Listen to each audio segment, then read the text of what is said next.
Very good evening. मेरा नाम सुमित रिंगवाल है। मैं रिसर्च स्कॉलर हूँ department of chemistry HNB Garhwal university में। और आज के इस वीडियो में हम लोग एक बहुत ही ज़्यादा इम्पॉर्टेंट टॉपिक पे बात करने वाले हैं जो अक्सर पूछा जाता है कम्पिटिटिव एग्ज़ाम में। और ये वीडियो मेनली हम फोकस कर रहे हैं, लेक्चरर जो केमिस्ट्री है उसके अनुसार इसको बनाने की कोशिश कर रहे हैं। तो इससे पहले साल अगर आप पिछले साल का आपका लेक्चरर का पेपर उठा के देखेंगे तो उसमें जो पहला सवाल है, इसीलिए मैंने ये टॉपिक उठाया, उसमें था कि जब n की वैल्यू आपको गिवन है, n is equal to 5, l is equal to आपको 3 गिवन था, तो ये कौन सा ऑर्बिटल है। ऑप्शन दे रखे थे उसने 5d, दूसरा ऑप्शन था आपके पास 5f, एक ऑप्शन था उसमें 5s हो गया, या फिर अगला ऑप्शन था आपके पास 5p। इस तरीके से ऑप्शन दे रखा था। और ये पहला ही सवाल था क्वांटम नंबर से, जो अगर आप लास्ट ईयर का पेपर देखेंगे लेक्चरर का, तो मैं वहीं से स्टार्ट कर रहा हूँ। इसी क्वेश्चन को सॉल्व करने की कोशिश करेंगे, पर उससे पहले जो क्वांटम नंबर के बारे में जो बेसिक सी बातें हैं, जो ज़रूरी बातें हैं, उनको समझने की हम कोशिश करेंगे। तो क्वांटम नंबर से शुरू कर रहे हैं। तो सबसे पहले हमारे लिए क्वांटम नंबर कैसे काम करता है। जैसे हम सभी के पास हम सभी के पास क्या होता है, हमारे पास स्मार्टफोन होता है जिसमें एक ऐप होता है, अमूमन हम सभी लोग इस्तेमाल करते हैं, जिसे हम क्या कहते हैं, गूगल मैप करते हैं। बेसिकली ये गूगल मैप किस तरीके से काम करता है, ये गूगल मैप आपकी क्या करता है, लोकेशन जो है, आप कहाँ पे है, आपकी लोकेशन को ट्रेस करता है। तो जब भी आप अपने फ़ोन में गूगल मैप को खोलते हैं तो आप देखते हैं कि वो पहले दुनिया, गोल सी दुनिया का नक्शा दिखाता है, फिर वो कहीं जाके भारत का नक्शा दिखाता है, फिर जाके वो आपके स्टेट का नक्शा दिखाता है। तो अलग अलग लेवल पे वो काम करते रहता है। तो जिस तरीके से गूगल मैप हमारी लोकेशन के बारे में बताता है और बहुत सारे तरीके से काम करता है, तो उसी तरीके से हमारे पास जो क्वांटम नंबर होते हैं, बेसिकली वो क्वांटम नंबर क्या करते हैं, आपका क्वांटम नंबर इलेक्ट्रॉन की लोकेशन को बताते हैं। इलेक्ट्रॉन की क्या बताते हैं, लोकेशन बताते हैं एटम में। जैसे हमारे लिए गूगल मैप क्या करता है, दुनिया में हमारी लोकेशन कहाँ पे है उस बारे में बताता है, उसी तरीके से किसी एटम में इलेक्ट्रॉन कहाँ पे है उसके बारे में जो नंबर्स हमें जानकारी देते हैं उन्हें हम क्वांटम नंबर कहते हैं। इतनी बात सब जानते हैं। बेसिकली जो क्वांटम नंबर होते हैं हमारे, अगर डेफिनेशन की बात की जाए तो क्वांटम नंबर ऐसे नंबर होते हैं, quantum number are those integral number which give information about electron in a atom. क्या क्या कह रहे हैं हम, कि आपका quantum numbers are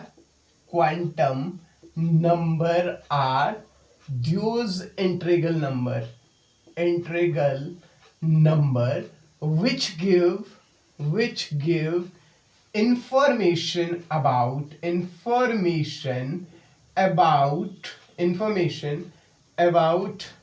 electron in a atom। किसी एटम में इलेक्ट्रॉन के बारे में जो नंबर जानकारी देते हैं वो क्वांटम नंबर होते हैं। यहाँ पे एक शब्द यूज हुआ है इंटीग्रल। इंटीग्रल का मतलब क्या है कि क्वांटम नंबर आपके पॉजिटिव भी हो सकते हैं, आपके वो नेगेटिव भी हो सकते हैं, वो आपका जीरो भी हो सकते हैं, तो धनात्मक हो सकते हैं, ऋणात्मक भी हो सकते हैं और शून्य भी हो सकते हैं। तो क्वांटम नंबर के बारे में आपको बताएं तो बेसिकली हम इस वीडियो में 4 तरीके के क्वांटम नंबर पढ़ेंगे और उन क्वांटम नंबर से रिलेटेड हम कुछ सवाल करने की कोशिश करेंगे, 10-15 करीब सवाल करने की कोशिश करेंगे। उससे क्वांटम नंबर का थोड़ा आइडिया आ जाएगा आप। तो जो पहला जो क्वांटम नंबर है उसको हम कहते हैं प्रिंसिपल क्वांटम नंबर कहते हैं, या मेन क्वांटम नंबर भी कहते हैं। इसे हम n से रिप्रेजेंट करते हैं। प्रिंसिपल क्वांटम नंबर या प्राइमरी क्वांटम नंबर भी कहते हैं, मेन क्वांटम नंबर भी कहते हैं, या मुख्य क्वांटम संख्या कहते हैं, n से प्रदर्शित करते हैं। बेसिकली इसको दिया था बोर्स मॉडल जब हम पढ़ते हैं तो बोर्स मॉडल ही से ही ये प्रिंसिपल क्वांटम नंबर जनरेट हुआ। तो इसको ये किसने दिया था, बोर्स मॉडल से आया था। तो इसकी खोज किसने की, कभी कभी ऐसा सवाल भी हुआ, आपसे पूछ सकते हैं कि प्रिंसिपल क्वांटम नंबर के बारे में किसने बताया, तो बोर्स ने बताया। दूसरा होता है आपका एंगुलर क्वांटम नंबर, या फिर हम इसको एजीमुथल क्वांटम नंबर भी कहते हैं, जिसे हम एल से रिप्रेजेंट करते हैं। इसे हम किस से रिप्रेजेंट करते हैं, एल से रिप्रेजेंट करते हैं। एंगुलर भी कहते हैं, एजीमुथल भी कहते हैं, हिंदी में इसे द्विगुणसी क्वांटम संख्या कहते हैं। तो जो सोमरफील्ड का एक्सपेरिमेंट आया था, तो सोमरफील्ड ने इस क्वांटम नंबर के बारे में बताया था। प्रिंसिपल क्वांटम नंबर के बारे में बोर ने बताया, एंगुलर क्वांटम नंबर के बारे में सोमरफेल्ड ने बताया, और तीसरे तरीके का जो क्वांटम नंबर है वो है magnetic quantum number. Magnetic quantum number, और मैग्नेटिक क्वांटम नंबर को हम स्मॉल m से रिप्रेजेंट करते हैं।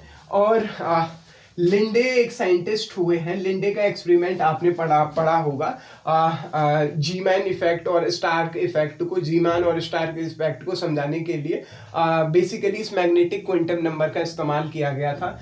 हाँ, तो ये हो गया मैग्नेटिक क्वांटम नंबर। लिंडे एक साइंटिस्ट थे, उन्होंने इसे दिया था, इसे m से रिप्रेजेंट करते हैं। और दूसरी जो अगला जो क्वांटम नंबर है उसे हम कहते हैं स्पिन क्वांटम नंबर कहते हैं। स्पिन क्वांटम नंबर को हम s से रिप्रेजेंट करते हैं, स्मॉल s से रिप्रेजेंट करते हैं। एक साइंटिस्ट हुए हैं Pauli, Pauli spin matrix quantum में आता है ये, तो पाउली एक साइंटिस्ट हुए हैं, पाउली ने इसके बारे में बताया। बस तो ये यहाँ पे क्वांटम नंबर क्या होते हैं और कितने टाइप के ये क्वांटम नंबर होते हैं इसके बारे में बात हुई है। अब हमें one by one in quantum numbers के बारे में बात करनी है और इनसे रिलेटेड कुछ सवाल पे हमको बात करनी है। तो सबसे पहले हम जिस क्वांटम नंबर पे बात कर रहे हैं वो है आपका प्रिंसिपल क्वांटम नंबर। क्या है जी? प्रिंसिपल क्वांटम नंबर या प्रिंसिपल क्वांटम नंबर या आपका क्वांटम नंबर या मेन क्वांटम नंबर भी कहते हैं।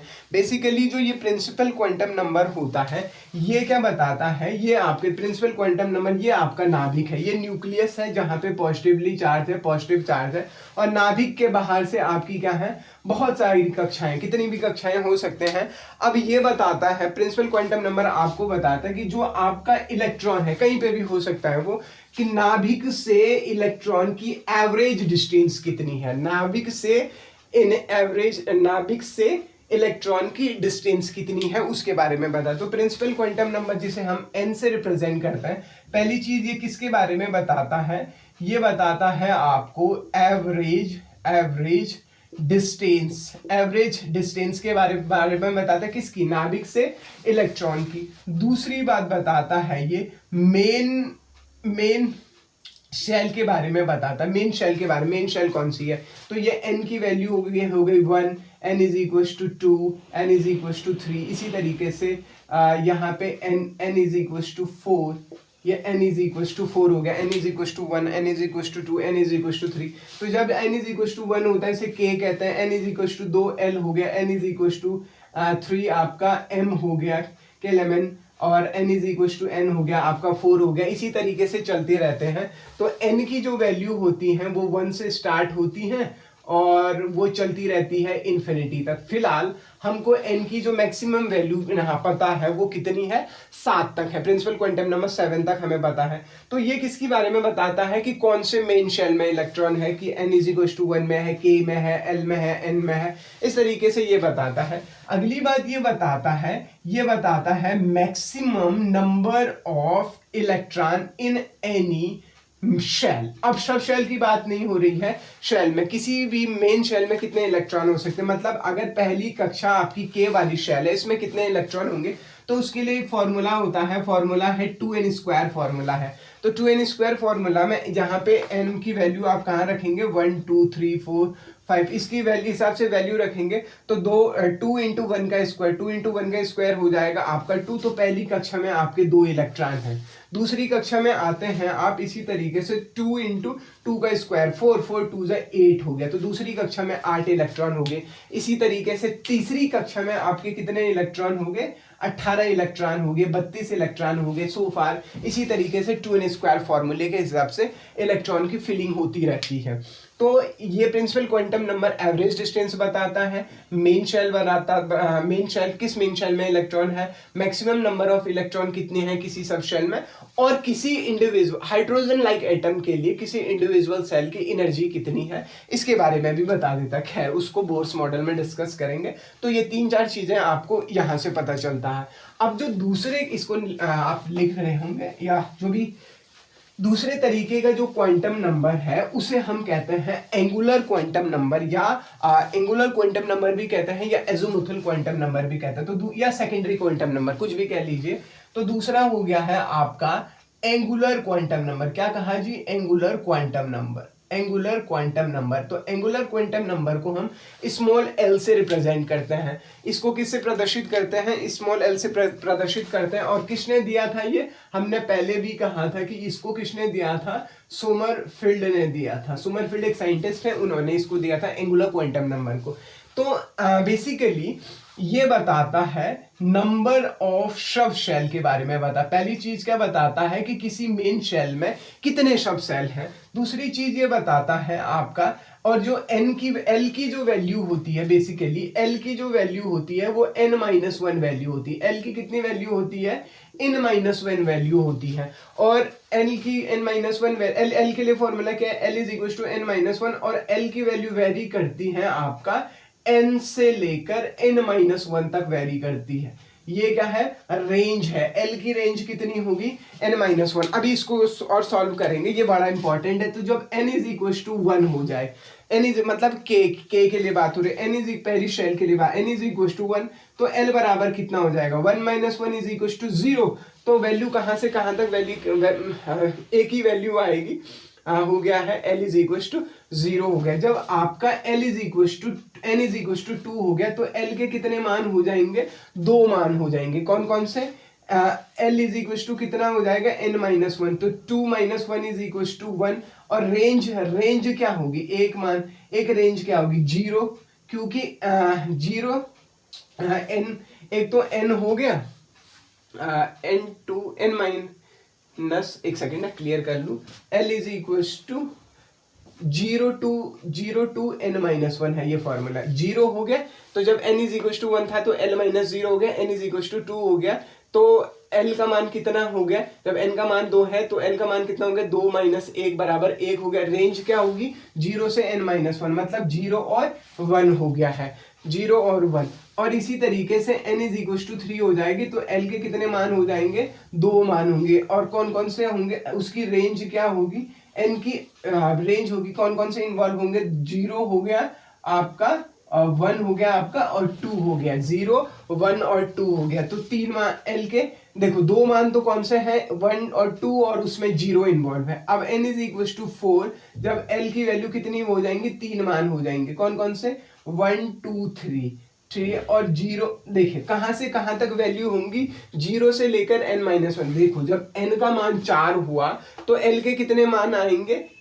3 वैल्यू आएंगे, और 0 उनमें ऐड हो जाएगा। तो 0 1 2 3 अब हो गया है। तो जब आपका n = g, जब आपका इस तरीके से हम इसे क्या, इधर से एक चीज समझनी है हमें। जब आपका L = 0, L = 1, L = 2, L = 3 ये माना है। तो जब L = आपका 0 हो जाए तो इसे S कहते हैं, L = 1 पे आप P कहते हैं, S इसको D कहते हैं, इसको F कहते हैं। तो इस तरीके से ये वैल्यूज आपके पास हो गई हैं। तो जब आपका पेपर n = 1, मतलब k सब शेल की बात हो रही है, तो तब आपका L = 0 मतलब एक ही सब सेल होगा, वो कौन सा होगा? S होगा। जब n = 2 हो गया है तो 2 सब सेल होंगे। कौन कौन से? S और P। जब n = 3 हो गया तो 3 सब सेल हो गए, S और P और D। और यहाँ पे कौन कौन से हो जाएंगे? S P D और F। इस तरीके से 3 सब सेल, इस तरीके से सब सेल हो जाएंगे। ये जो वैल्यूज हैं ये इंपॉर्टेंट है। ये इधर से अभी तक जो बातचीत हुई उसमें से ये इंपॉर्टेंट बात, L = 0 को S कहते हैं, इस तरीके से। अब हमने एक और चीज कही थी आपको, इसको एंगुलर क्वांटम नंबर क्यों कहते हैं? क्योंकि इलेक्ट्रॉन जब आपका घूम रहा है, जब आपका इलेक्ट्रॉन घूमेगा तो वो एंगुलर मोमेंटम क्रिएट करेगा अपने साथ। वो कुछ एंगुलर मोमेंटम क्रिएट करेगा। हिंदी में एग्जैक्ट शब्द मुझे याद नहीं आ रहा। एंगुलर मोमेंटम क्रिएट करेगा, एंगुलर मूवमेंट, कोणीय संवेग अपने साथ उत्पन्न करेगा। तो वो कोणीय संवेग कितना होगा? उस कोणीय संवेग के लिए, एंगुलर मोमेंटम के लिए फॉर्मूला होता है आपका, एंगुलर मोमेंटम के लिए फॉर्मूला होता है आपका एंगुलर मोमेंटम के लिए फॉर्मूला हो गया h upon 2 √L × L+1, √L × L+1, ये फॉर्मूला हो गया है। तो आप इधर से आप ये निकाल सकते हैं कि अगर आपसे पूछा जाए कि 3D में कोई इलेक्ट्रॉन है, उसका एंगुलर मोमेंटम कितना होगा, आप निकाल सकते हैं d के लिए l की वैल्यू क्या होगी। अभी यहाँ पे बताया था d के लिए l की वैल्यू कितनी होती है, 2 होती है। d के लिए l की वैल्यू कितनी है, 2 है। For d l is equal to 2। तो आप यहाँ से l इज इक्वल टू 2, तो इस फॉर्मूले में 3D के लिए एंगुलर मोमेंटम निकाल सकते हैं। h/2 हो गया अंडर रूट 2 इंटू 2 प्लस 1, तो कितना हो गया, ये हो गया आपका h/2 या h कट अपॉन 4 पाई। देखो h/2 है, अगर h कट बराबर होता है तो अगर h कट होता तो h/4 हो जाता। तो h/2 मैंने क्योंकि h लिया, प्लांक कांस्टेंट लिया है मैंने, रिड्यूस प्लांक कांस्टेंट नहीं लिया, प्लांक कांस्टेंट लिया है। तो h/2 अंडर रूट हो गया 2 इंटू अंडर रूट 5। ये क्या हो जाएगी, वैल्यू हो जाएगी किसके लिए, 3D का अगर कोई इलेक्ट्रॉन है, अगर उसमें एंगुलर मोमेंटम आपको चाहिए तो वो एंगुलर मोमेंटम, इतना एंगुलर मोमेंटम हो जाएगा। तो इस तरीके से आपके पास सवाल आएंगे, उस पर और भी बात की जा सकती है। तो ये हो गया है आपका क्या, ये एंगुलर क्वांटम नंबर। अब अगले तरीके का जो क्वांटम नंबर है वो है आपका magnetic quantum number. Magnetic quantum number, क्या कहा मैंने आपको, magnetic quantum number, marker b. अगला हो गया है तीसरे तरीके का क्वांटम नंबर है, उसका नाम क्या है, magnetic quantum number. Magnetic quantum number, magnetic quantum number को हम स्मॉल m से रिप्रेजेंट करते हैं। और स्मॉल m से रिप्रेजेंट करते हैं, मैंने पहले बताया था, लैंडे ने इसको दिया था। और ये किसके बारे में बताता है, ओरिएंटेशन के बारे में बताता है, या फिर behaviour of electron in magnetic field. Magnetic field के में चुंबकीय क्षेत्र में इलेक्ट्रॉन का बिहेवियर कैसा होगा, उसका ओरिएंटेशन कैसा होगा, वो उसके बारे में बताता है। बेसिकली मैग्नेटिक फील्ड से क्या मतलब है, जब आपने फिजिक्स में पढ़ा होगा, बहुत छोटी सी बात कह रहा हूं, कोई भी चार्ज पार्टिकल, कोई भी आवेशित चीज अगर वो घूमेगी तो वो अपने चारों ओर एक मैग्नेटिक फील्ड, एक छोटा ही से ही पर एक मैग्नेटिक फील्ड को उत्पन्न करेगा। और वो जो मैग्नेटिक फील्ड आपका होगा, वो मैग्नेटिक फील्ड आपका मैग्नेटिक मोमेंटम क्रिएट करेगा। तो उसकी वजह से मैग्नेटिक फील्ड, तो उस मैग्नेटिक फील्ड में इलेक्ट्रॉन किस तरीके से बिहेव करेगा, तो उसको रिप्रेजेंट करने के लिए यहाँ पे क्या आता है, m आता है। और m का मान क्या होता है, m इज इक्वल टू होता है 2l+1, m is equal to 2l+1। और यही फॉर्मूला है नंबर ऑफ ऑर्बिट के लिए, मैक्सिमम छोड़ो इसको बाद में आएंगे। m is equal to 2l+1 हो गया। और m की जो रेंज होगी, रेंज ऑफ m वो क्या होगी, -L2 plus l, -L2 plus l। m की रेंज क्या होगी, -L से लेकर +L तक m की रेंज होगी। तो जब हम इसको देखते हैं, तो अगर जब मैं L इज इक्वल टू 0 रखूं, L इज इक्वल टू 1 रखूं, L इज इक्वल टू 2 रखूं, L इज इक्वल टू 3 रखूं, मतलब ये S के लिए, ये P के लिए, ये D के लिए, ये F के लिए है।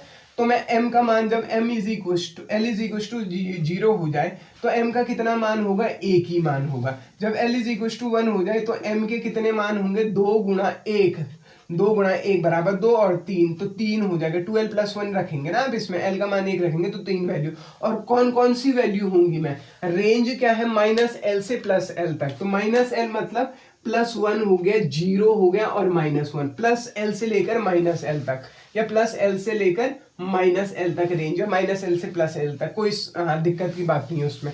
ठीक है, जब m का मान 3 हो जाएगा तो l के कितने मान हो जाएंगे, 3 मान, +1 0 और -1। जब l का मान 2 हो जाएगा तो m के कितने मान हो जाएंगे, 5 मान हो जाएंगे। और कहां से होंगे, -L2 + L +2 +1 0 -1 एंड -2। तो l बराबर 3, तो m के 7 मान हो जाएंगे। कौन कौन से, +3 +2 +1 0 -1 -2 और -3। तो इस तरीके से हमारे पास किसके मान होते जाएंगे, इनके मान होते जाएंगे। ये मैंने आपको करके बताया। आखिरी जो क्वांटम नंबर हमें जिस पे बात करनी है, उम्मीद है आपने लिख दिया था, थोड़ी जल्दी मिटा दिया मैंने। आखिरी जो क्वांटम नंबर है, और उसके बाद हम सीधे सवाल पे बात करेंगे, 10-12 सवाल करेंगे। आखिरी जो क्वांटम नंबर है वो है आपका, कौन सा क्वांटम नंबर, आपका स्पिन क्वांटम नंबर। क्या कहा जी? Spin quantum number. और ये जो स्पिन क्वांटम नंबर है, स्पिन क्वांटम नंबर, इसको एस से रिप्रेजेंट करते हैं। ये क्या बताता है? कोई इलेक्ट्रॉन है, अगर वो नाभिक के इस न्यूक्लियस के चारों तरफ घूमेगा तो वो अपनी एक्सेस पे भी स्पिन करेगा, अपनी अक्ष पे भी। जैसे सूर्य पृथ्वी के चारों ओर चक्कर लगाता है एक बार, लेकिन वो अपनी धुरी पे भी घूमता है, जिसकी वजह से दिन रात होते हैं। इस तरीके से इलेक्ट्रॉन नाभिक के चारों ओर घूमता है, ये एक बात है। और इलेक्ट्रॉन अपने अक्ष पे भी घूमता है। तो जब वो अपने अक्ष पे, अगर वो, तो ये क्या बताता है? ये spin of electron in its own axis, अपने अक्ष के परितौर जब इलेक्ट्रॉन घूमता है तो उसकी वजह से उस स्पिन कैसा है? अगर वो क्लॉकवाइज डायरेक्शन में घूम रहा है, घड़ी की दिशा में घूम रहा है, तो वो प्लस हाफ से रिप्रेजेंट करते हैं। और अगर वो एंटी क्लॉकवाइज, जिसको वार्मावर्त भी एंटी क्लॉकवाइज घूम रहा है, तो वो माइनस एल हो जाता है। मान लो ये न्यूक्लियस है मेरा, और यहाँ पे इलेक्ट्रॉन, ये देखिए इलेक्ट्रॉन ये है, तो ये घूम रहा है। अगर ये क्लॉकवाइज घड़ी की दिशा में घूम जाए, ऐसे घूम जाए, तो ये प्लस हाफ हो गया। और उल्टा घूम जाए, इसका उल्टा घूम जाए, इसका उल्टा घूम जाए, तो माइनस हाफ हो जाएगा। ठीक है जी। अब सवाल करने की कोशिश करते हैं, अब सवाल करने की कोशिश करते हैं, और सवाल से हम कॉन्सेप्ट बिल्ड करने की कोशिश करते हैं। थोड़ा मैं चेक कर लूँ ये वीडियो चल रहा है कि नहीं चल रहा है। ठीक है जी। अब थोड़ा सवाल करने की कोशिश करते हैं।